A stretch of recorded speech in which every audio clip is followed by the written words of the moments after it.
Hello, everybody. I'm here again with the one. The one, the only one. Yeah. Yes. At this stage, Andrew, I don't even know if there's any need to really introduce you. I mean, Oh, go on, let's plunge in. I hate being introduced. It reminds me of all the things I should have done and haven't done, etc. right. It's true, right? They list off your things and Terrifying. you think about all the things you didn't get to or something. It's like, Well, you feel trapped in this biography, and I don't feel trapped in any biography, let alone my own. It just expands and expands. Thank God. If it wasn't, I really wouldn't have been doing anything real all these years. So let's go from the present right now. here we are. Yeah, So, really. but we are here to talk about something. We're here to talk about this fabulous new book of yours that Thank you've co-written with the ever brilliant Carolyn Baker, called "Saving Animals from Ourselves: you. Yes. A Manifesto for Healing the Divine Animal Within." Um, Mm. and I've been dipping into this book, and I thought I would just quickly start with, because my dad loved Albert Schweitzer. You have a prayer by Yeah. Albert Schweitzer. Maybe to frame the conversation. This is from Andrew's amazing book. Hear our humble prayer, O God, for our friends, the animals, especially for animals who are suffering, for animals that are overworked, underfed, and cruelly treated, for all wistful creatures in captivity that beat their wings against bars, for any that are hunted or lost or deserted or frightened or hungry, for all that must be put to death. Mm. We entreat for them all thy mercy and pity. And for those who deal with them, we ask a heart of compassion, and gentle hands and kindly words. Make us ourselves to be true friends to animals, and so to share the blessings of the merciful. The brilliant Albert Schweitzer. He belongs in your brilliant book. Oh my God, Schweitzer, what an absolute hero he was. He coined a phrase that has been extraordinarily luminous for me. He said, what we need most of all as modern man, modern humanity, is reverence for life. Hmm. And at the core of this book, we put that prayer because of all the people we knew and loved, he symbolized and expressed the burning beauty of that reverence for life that we all now need to reclaim. And this book is really a passionate prayer by two people who have lived deeply with animals, come to be guided by animals into their own deeper realization. And it's a prayer for everyone to wake up to three essential things. The Okay. first is that we are in a genocide of the animal race. The world is a living Auschwitz in which we're torturing whole species to death and subjecting animals to unspeakable experiments and brutally, brutally killing animals for our tables in the most disgusting way. That we have to face. And we have to face that this is bringing upon us a tsunami of black karma because we cannot go on being the killers of nature without nature turning against us and wiping us off the face of the earth. That's for sure. The second thing that we have to face is that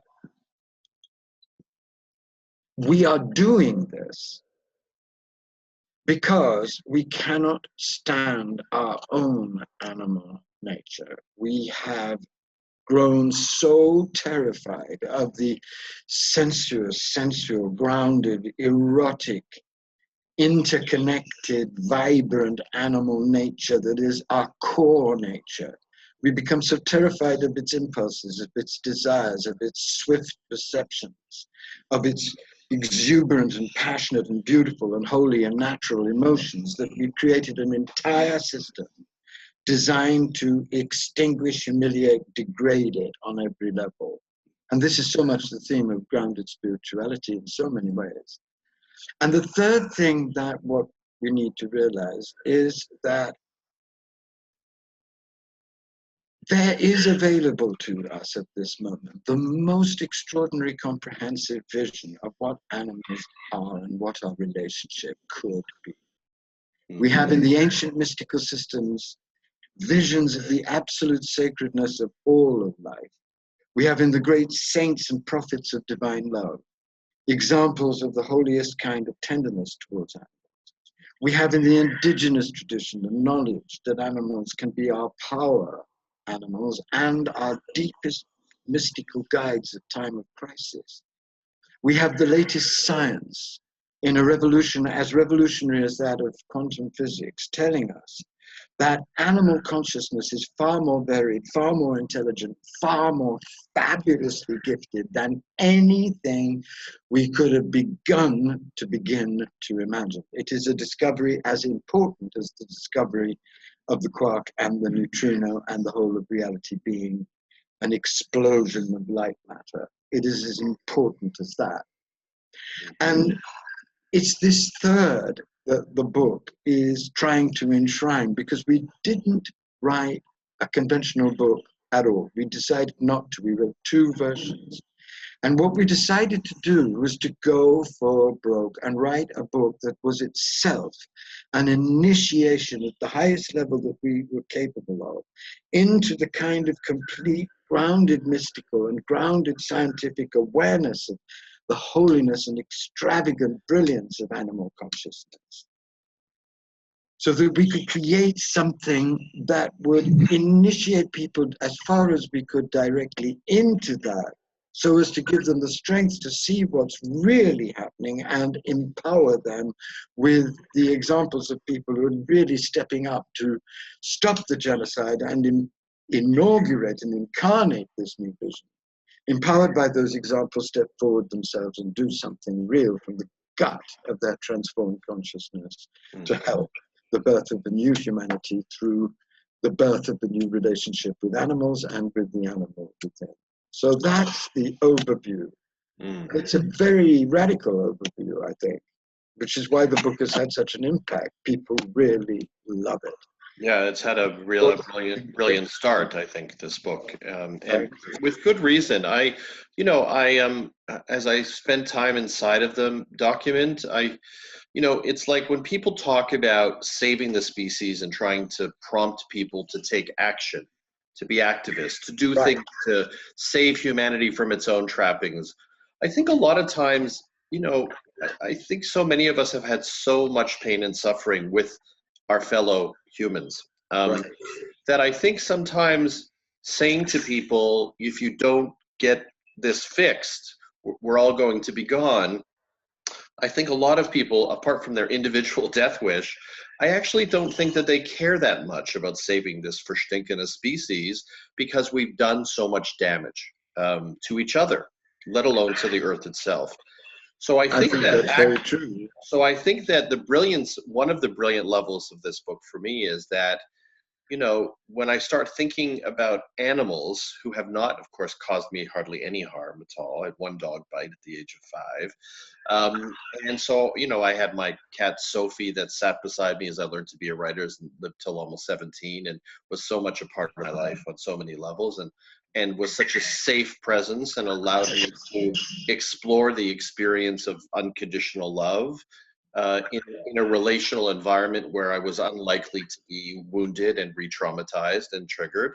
So I think what this book does is it allows people to come into this question of how can they change the way we're operating in relation to this planet in a way that isn't bringing up all of their relational material. That's what I hoped it would.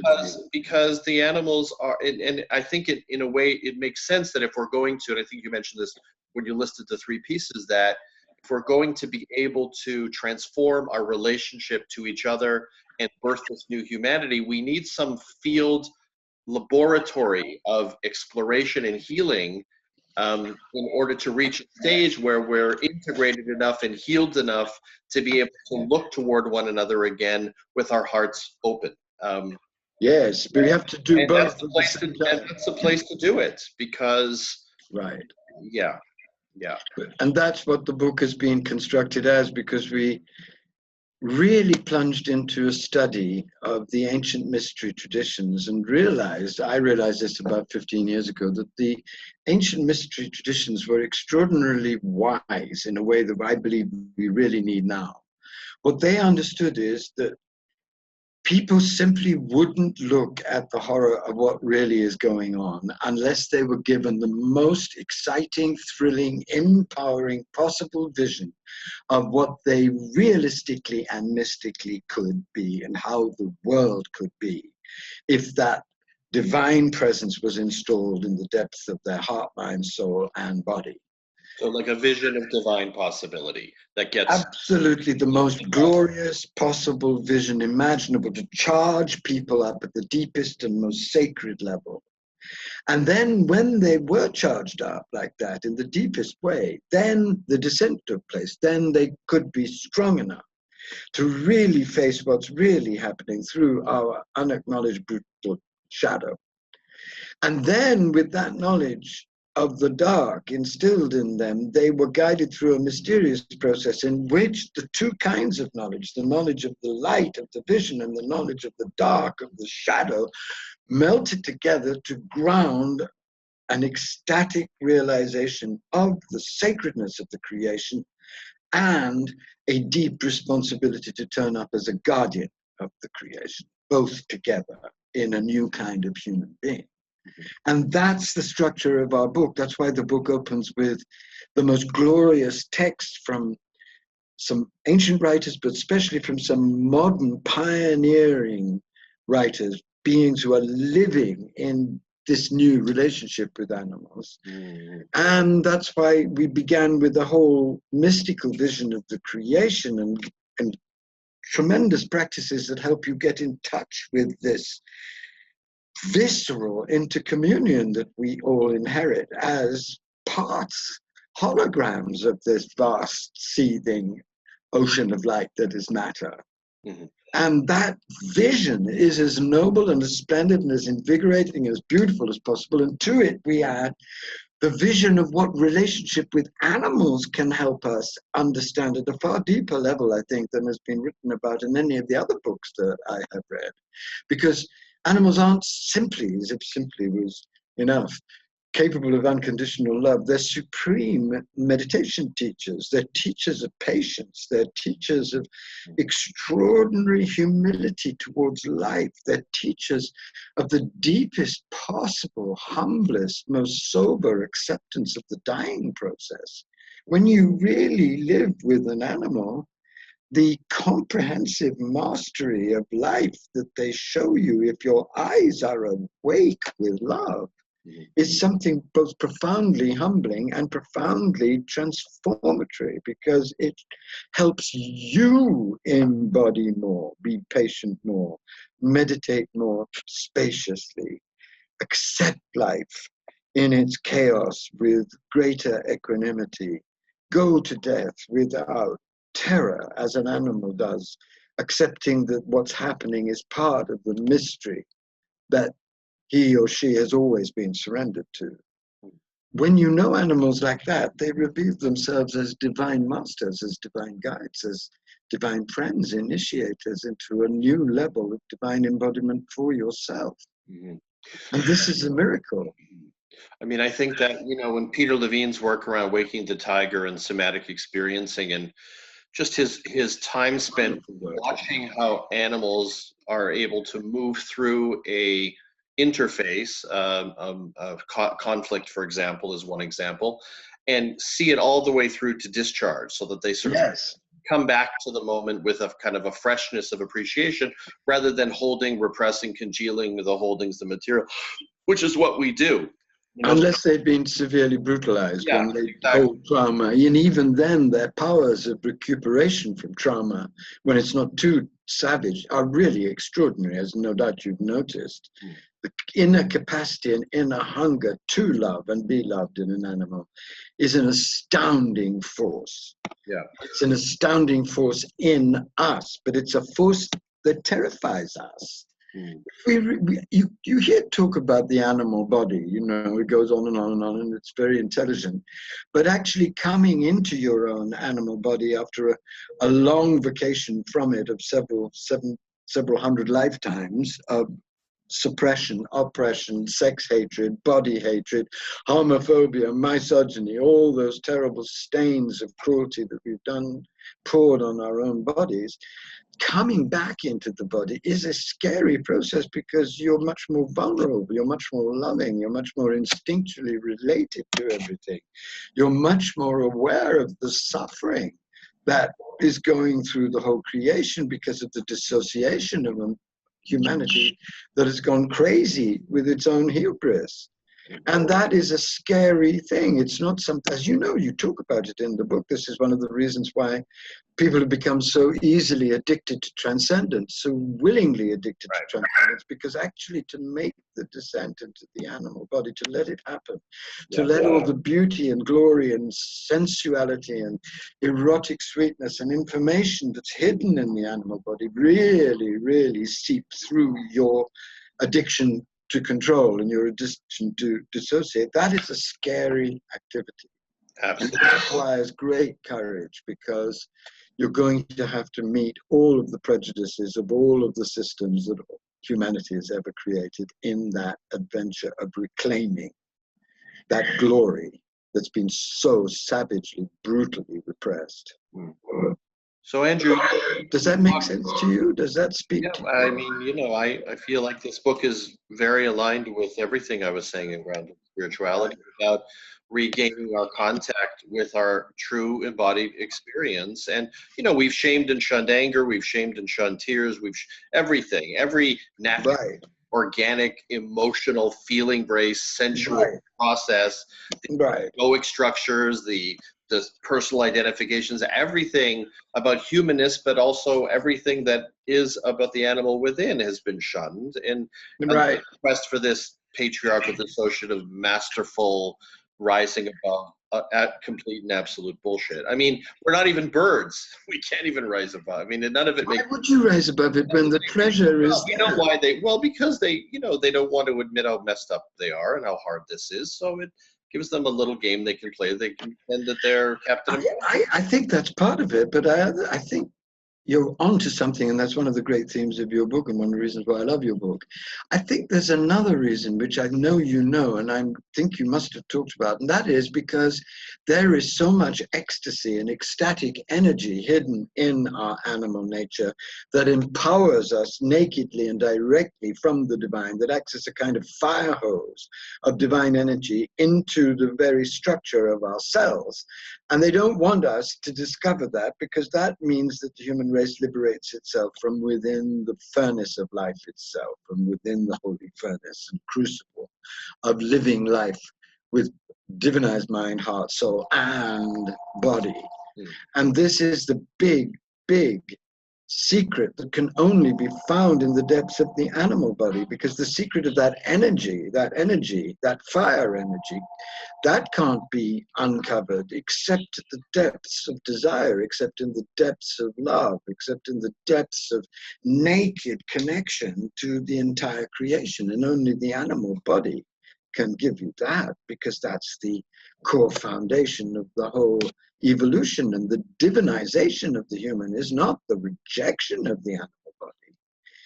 Far more importantly and excitingly and thrillingly, it's not only the acceptance of the animal body, it's the utter adoration of the animal body's knowledge and intelligence and incredible capacity for intimacy and wisdom beyond imagining. It starts there. This is such a revelation. This is the essential revelation for us now, because otherwise we'll go on believing these philosophies drunk on transcendence, which will just make us even more dissociated if possible. And actually block the real way to the real transformation, which is through what you call grounded spirituality. Well, it's just about being here. I mean, what you're really talking about is regaining the capacity to fully be inside of our bodies, inside of this life experience, right? I mean, yes, and to know, and this is so important, and you speak beautifully about this, and to know that being here right now in this body with you is a cosmic experience. It's a universal experience. It's all here. It's all here right now. It's not out there. There's nothing out there. You can't access it by getting outside of the self and the body. No. That's called death.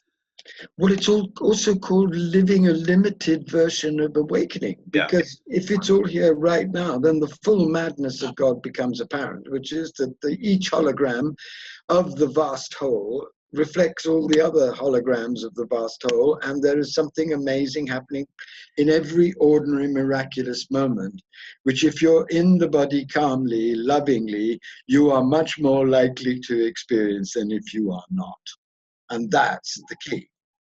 I was thinking before I came on actually to speak with you, because I love to speak with you. And I was lying on my bed with my cat, and I was experiencing such deep sacred bliss with her, such infinite tenderness, such gratitude that I could be privileged the love of such a sublime creature, so patient, so beautiful, so forgiving, so radiantly mischievous and intelligent beyond belief.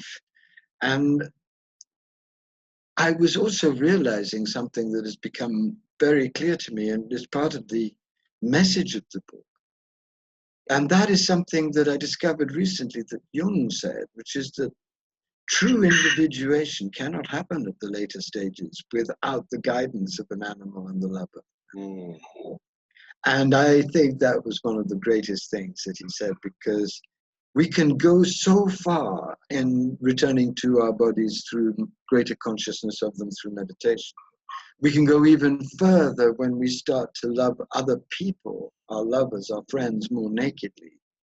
But there is another step which the animal and the animal alone can help you take, which is beyond psychology, beyond any of the games that you can master or even pretend to master as a human being, into an area where you have to turn up totally in your own animal body, illumined by love, to be able to love the animal in the way that the animal wants and needs and longs to be loved and longs to show you how to love. It's such an extraordinary initiation. Beautiful. Well, Andrew, take us.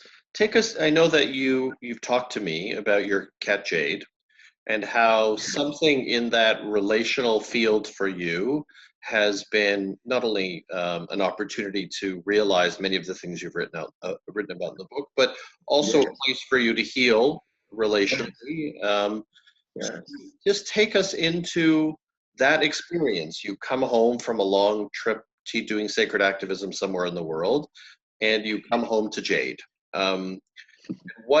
What happens for you, just slowly, moment to moment, in that interface? What are you exploring within yourself and in the relational field with Jade? What is that for you?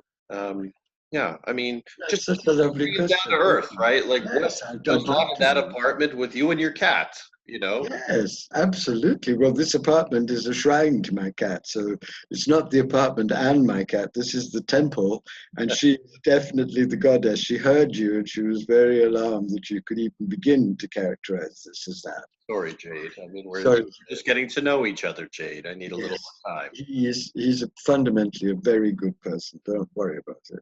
Mm. It's such a lovely question, because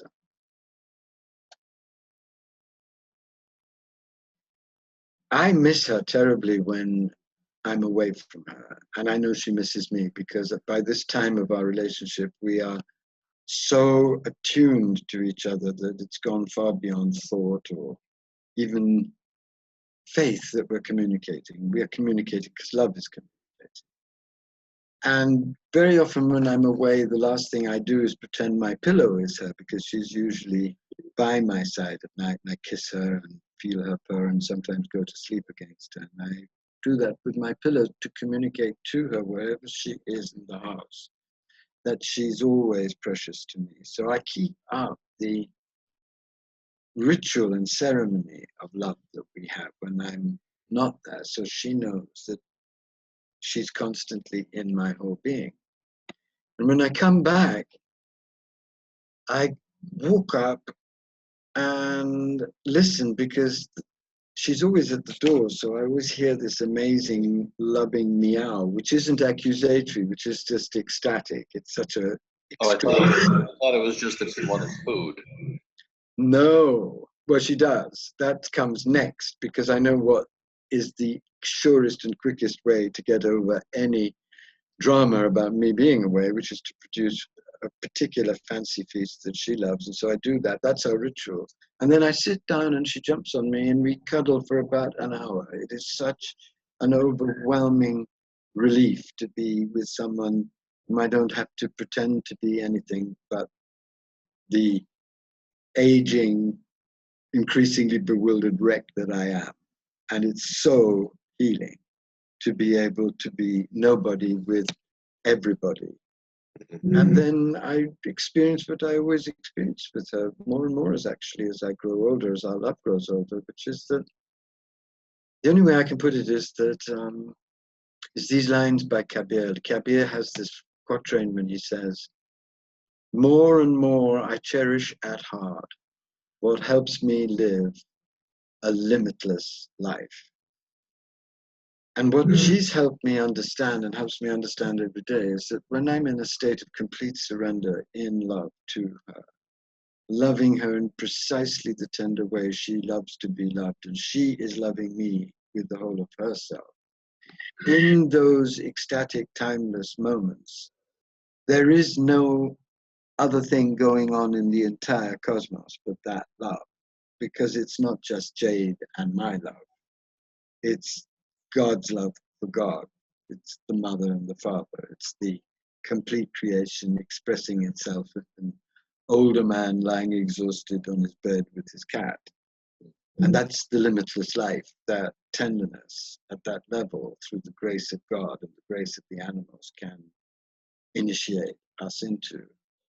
I'd had many, many mystical experiences, but it was when I really became completely enslaved by love to my cats that the world itself started to turn gold, and I could see the golden world in this world, because they were the openers of the door to that golden world. Their love for me and my love for them opened this marriage of light and matter that's actually going on in everything. The transfigured world that's already here, what Jesus called the kingdom of queendom, what everybody who's had a real mystical experience has seen.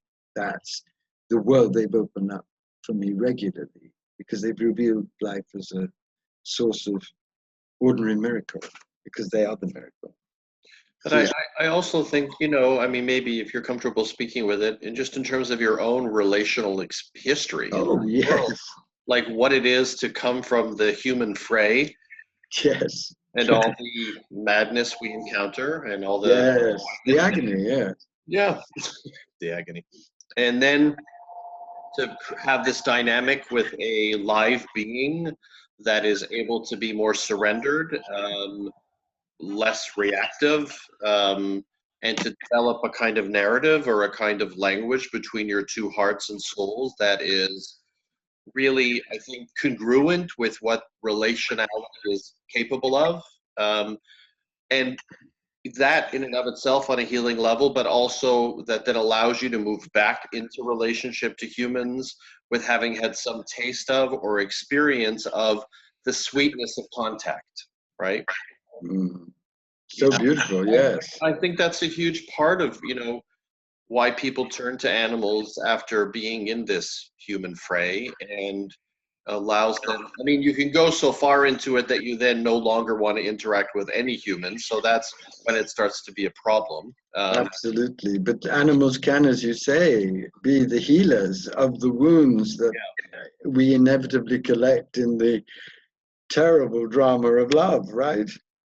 Yeah, I mean, otherwise you end up living your life in your armor and never having a re-experiencing of a surrendered or receptive capacity, Absolutely. Thank you for asking that question, because I hadn't really thought of that, but I think it's really true that I was a veteran of the wars of love and decided to retreat from the battlefield covered with my various corpses, and truly didn't give up on that world, but just wasn't attending to it, because I really truly had been so battered. I'd seen enough, and God bless everybody, but it wasn't for me. And that led me to the cats, and thank God it led me to the cats, because in that relationship I could heal the wounds of the battlefield and come into a deeper, tenderer relationship with my own animal body, and start to imagine a relationship with another human being that wouldn't have that awful drama. And to me, it's all been part of a very profound healing of the body that had to happen at very deep levels. I think grounded spirituality has to include this vision of animal love of the divine animal as it does already, and the love of animals too, because they play such an astonishing role in grounding us and in revealing that the ground is shot through with light. When you really know that lying on your bed with your cat is the only thing that's happening in the universe, because the whole universe is happening through that at the subtlest levels, and you're conscious of that, then you've been baptized by grace into another understanding of the universe. And animals play a huge, subtle psychic role in that baptism. Yeah. Don't you find that with your cat? What about Sybil? Oh, so I mean, just to have the experience of being in the presence of a very closely connected other who was not capable of shaming me. Yes. After my mother, who was, her full-time job was shaming. I mean, she basically got a monthly check, from some place, I don't know quite where, but she was a Paganini of shaming, wasn't she? She was a genius at it. I mean, she was a master. She did a PhD. Yes. So then to have this cat show up that doesn't know from shame, I mean, you can get a little annoyed. They look away a little when they don't want to bother with me. So I got to deal with my rejection issues. I mean, you can work a lot of stuff out, but you don't work it out in this field of re-traumatization. It's not severe like that. So, you can learn. So I remember when Sophie would connect and be like a cat and then not want to connect. And I would sometimes have little feelings like, oh, you're too good for me, And so it brought up whatever feelings I had in my life around feeling rejected or not good enough. Of course. In a very sweet and safe way where I could begin to make a distinction and understand that the cat wasn't rejecting me. The cat was just being a cat. Right. It didn't belong to your drama. It didn't belong to those comics. It wasn't the reflection of my worth. It had nothing to do with my worth. It's just the cat, and being individuated. And that's what that looked like, So then it was like, oh, okay. So every time somebody doesn't want to hang out with me, it's not my shaming mother. It's not my violent father. It's just somebody who just has something else they want to do with their time. And I'm laughing at it, but it was actually God, these are huge realizations that change your whole life. Yes. Absolutely. Absolutely. Yes. Yeah. So there's a lot. There's so many levels. I mean, we can do so much of the psychological work we're trying to do in the therapeutic relational field with the animal, And I think if you say to a lot of people, listen, these are the things you got to do to save. That's true. Yeah. Say these are the things you got to do to save the species. A lot of people go, I don't think I want to save the species. It's too much trouble. But you say these are the things you got to do to save the cats, and they go, maybe I'll do that because I want to save those cats. I think cats have an incredible hold on the human imagination. Look at the lion. Yeah. And one of the things that we go into in the book is the ancient indigenous knowledge of the holy power of animals. Mm-hmm. And this is something I met directly when I really became aware through Linda Tucker's book and through Linda Tucker's own teachings and through being in Timbuktu of the great sacred power of the white lions. And as you know, Jill and I take people. We're one of the very few groups that Linda allows in to take people to the sacred territory of the royal white lions. Nothing prepared me for what I experienced there, because I hadn't realized how deeply anthropomorphic my spiritual vision was. I hadn't realized how I'd taken for granted that human consciousness was omnipotently greater than animal consciousness and had a responsibility to guard and protect, but was inherently superior. I hadn't realized how that ridiculous prejudice had got so deep. And then meeting the lions, being floored and flayed by their beauty and experiencing directly their divine power in all kinds of extraordinary, hilarious, magical, terrible, amazing ways, that completely detonated in my heart mind the whole of the patriarchal religious tradition, because just as it had flayed women alive by its misogyny and crucified homosexuality and created this insane barrier between us and nature. So it had set up, in fact, built the walls of this Auschwitz in which we're now torturing the animal race to death by denying animals souls, by denying animals supreme, sublime, divine consciousness in their own unique way. God, the madness of it all, and the madness of the pain that appears inside you when you realize that this madness is now threatening the life of 1 million species. That was the exact amount that the most soberly recent report of the World Wildlife Fund gave us. This is insanity. But what's true, and I think you and I both agree on this, is that people are so zoned out by the range of horror that the only way in which they're going to find the passion and the energy and the joy and the delight to really do something to stop this genocide is by connecting, I believe, to this much deeper radical vision of the glory of the creation and of the enormous powers of transformation, healing that love with animals can have, and to the actual new relationship with themselves that they can have when they let out this love of animals. Yeah, well, they can get back in their bodies that way. But it's, you know, when you say that, I was thinking about that just before I came on, actually. This is the other thing I was thinking about, apart from lying on the bed with Jay.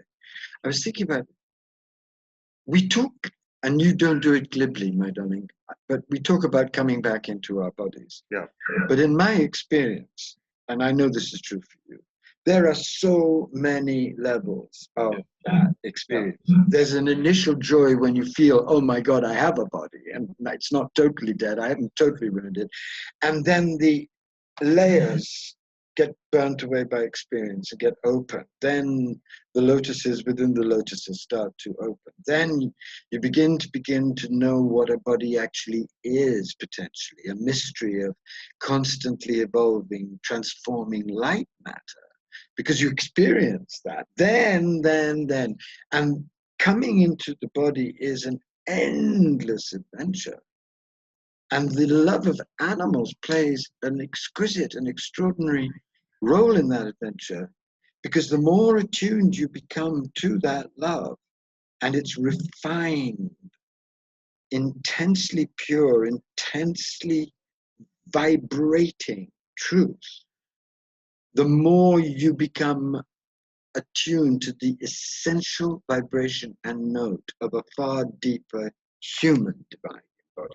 Because animals, and this I think is really important, and I'd love your take on this. I think that what I've learned most from Jade is the marriage of extreme refinement and extreme nakedness that is at the source of the highest possible communication between people. And this marriage of acute tenderness, the most refined intelligence of the heart, with Bless you.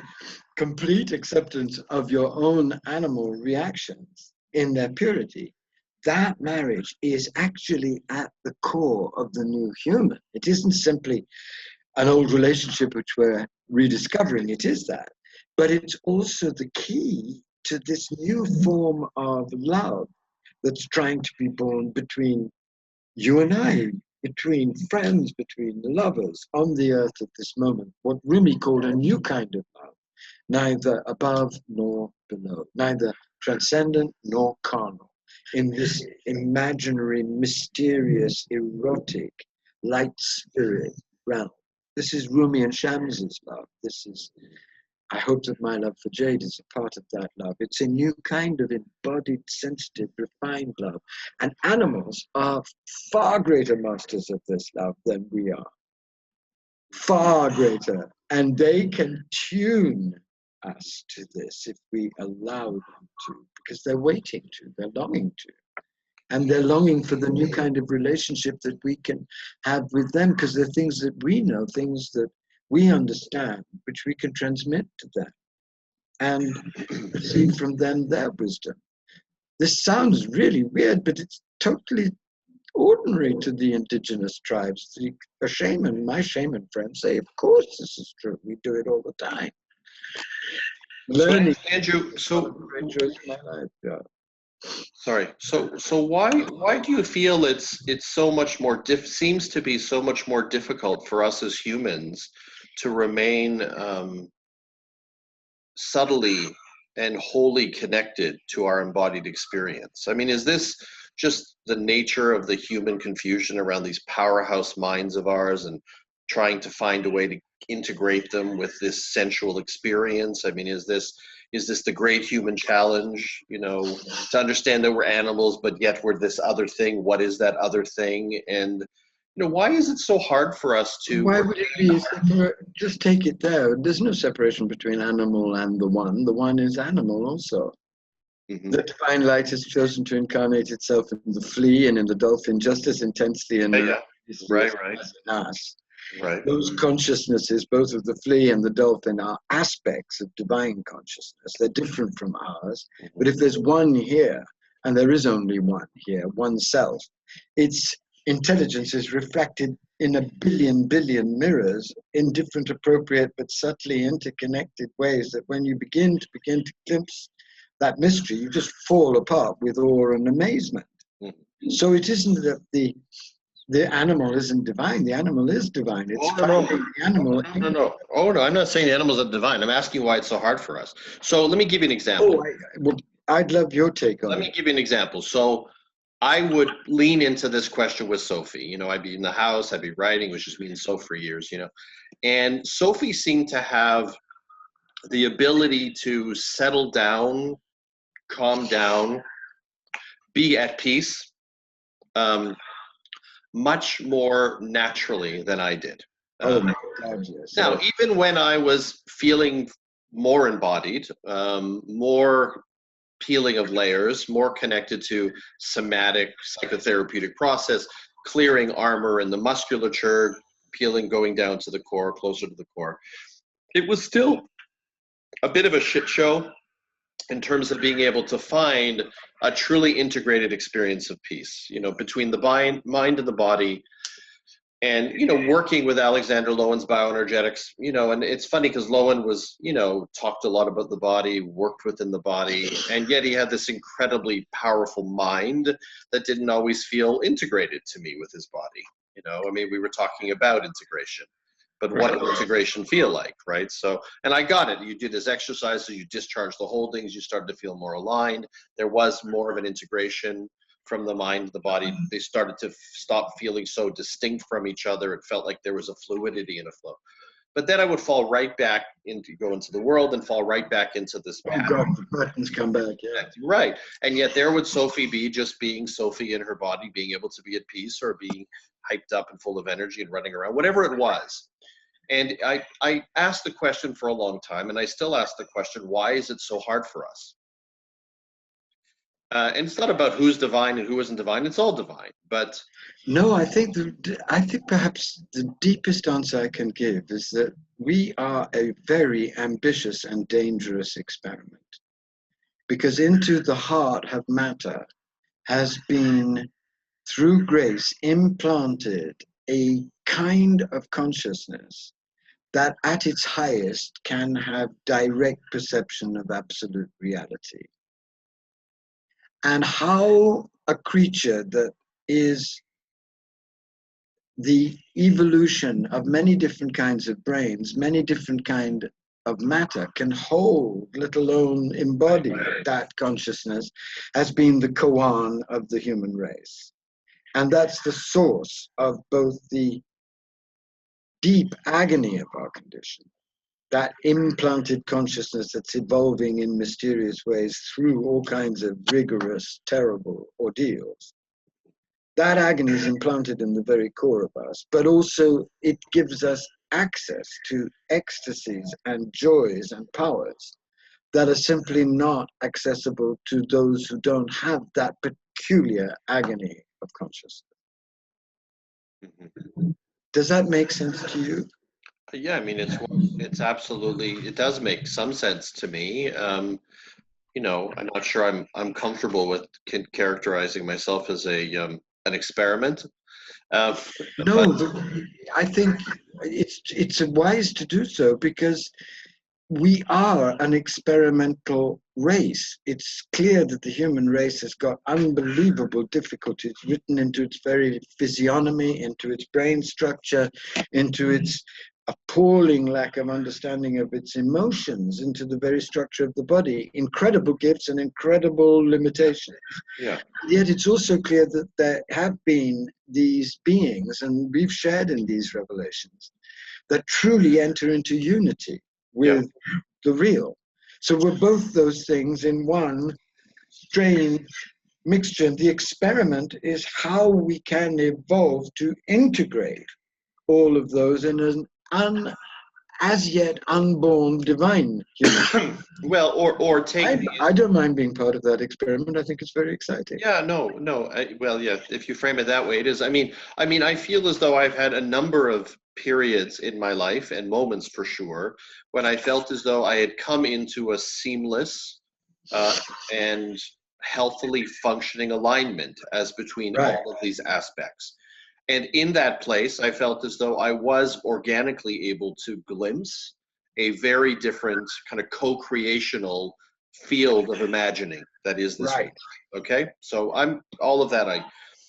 The challenge, of course, is to move from what we could call that peak experience or something To reality, yeah. into sustainability. Yeah. Right. Sustainability, yeah. And to craft a world that allows us to go there and stay there. Without peril and without danger, and in the most genuine and forward-moving co-creational way. Right.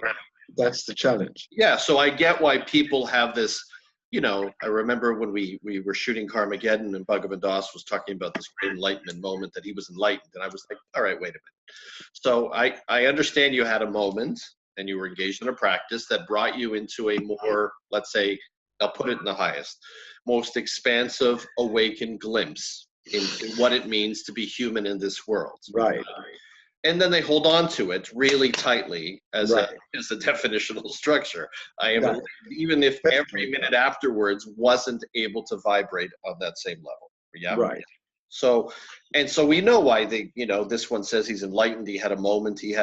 Oh God, I'm not talking about a moment. I'm talking about a field. Well, when you talk about the birthing of the divine humanity, you're talking about entering into a way of being within this selfhood that is sustainable and will expand in its evolutionary potential. It keeps moving to that co-creation. It keeps adapting, it keeps harmonizing, it keeps loving, it keeps listening.